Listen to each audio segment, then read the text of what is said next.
Hi, my name is Sally, and as you can probably tell, I'm an avatar. I work for Pat and Warner, and they run Warner's Tree Surgery. Warner has been treating sick trees for over 50 years, and Pat has been answering the phone, talking to the customers, and lining up work, and basically doing everything else that needs to be done. Warner is making a series of videos that hopefully contain all the things he's learned about trees over the last 50 years. This is the first one. It's about the danger the ash fly poses to whitethorn acacia trees. If you would like to help us get the word out to other people, this would be a good time to like this video and subscribe to our channel. Thank you.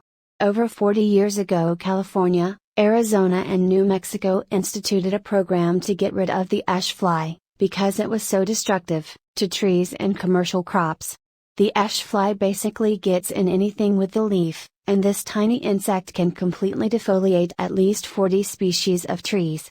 The ash whitefly has a 60-day lifespan, but for 55 days it's an aphid-like creature that is too small to see with the naked eye. The adult winged insects are just barely visible. In the past, California, Arizona, and New Mexico were successful in eradicating this pest with a combination of poisoning neighborhoods, crops, and orchards, and importing the ash fly's natural predator, a very small wasp, but at this time, as far as I know, nothing is being done about them. It's hard to see the ash fly on Texas red oak trees unless you know what you're looking for. In the past, aphids would infest Texas red oak trees' leaves, and if you touch them, they would feel sticky. Well, the ash fly does the same thing. So, if your Texas red oak tree's leaves are sticky and you live in Maricopa County, Arizona, you probably have the ash fly. The difference between the ash fly and the aphids is the ash fly will turn the Texas red oak leaves white, and if you know what you're looking for, before that happens, the top leaves of the Texas red oak tree will look a little weird. So, if you see your neighbor's trees with a few of their branches turning white, this is probably caused by a boring insect that's went completely around a particular branch, or it's caused by the ash fly. In order to control the ash fly, you need to poison the trees. You also need to start fertilizing your trees on a regular basis. I'm going to tell you which poison to use in a minute, but first you need to understand that the poison I recommend has nitrogen in it, and too much nitrogen is bad for trees. So, you need to put the poison down, and then 6 months later you get a good general purpose fertilizer, and you treat the trees with it. If you live anywhere within 30 miles of Mesa, Arizona, you need to get Warner out to treat your trees with something that will kickstart their immune system.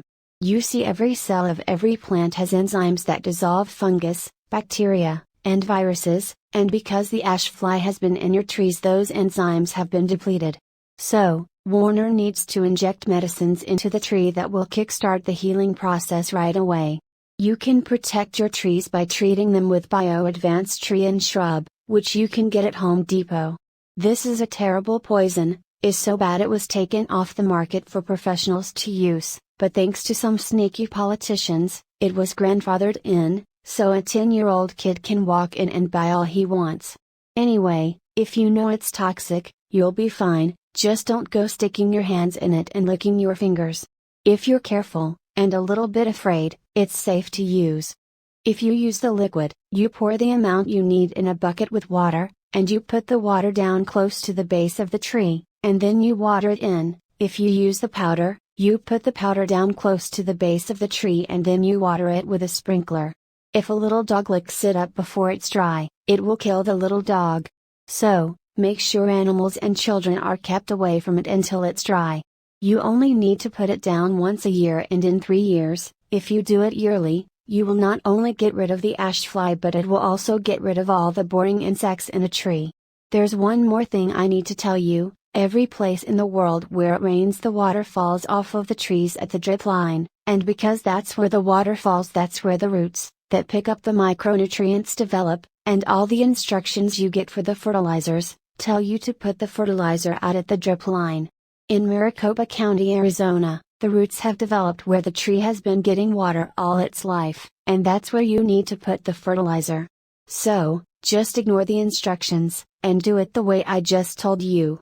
Also, while we're on the subject, our garages and sheds get 140 degrees in the summertime. This damages the fertilizer, so you need to keep the fertilizer someplace cool in the summer, and if you've got fertilizer that's been in the garage or shed in the summertime, you need to get rid of it.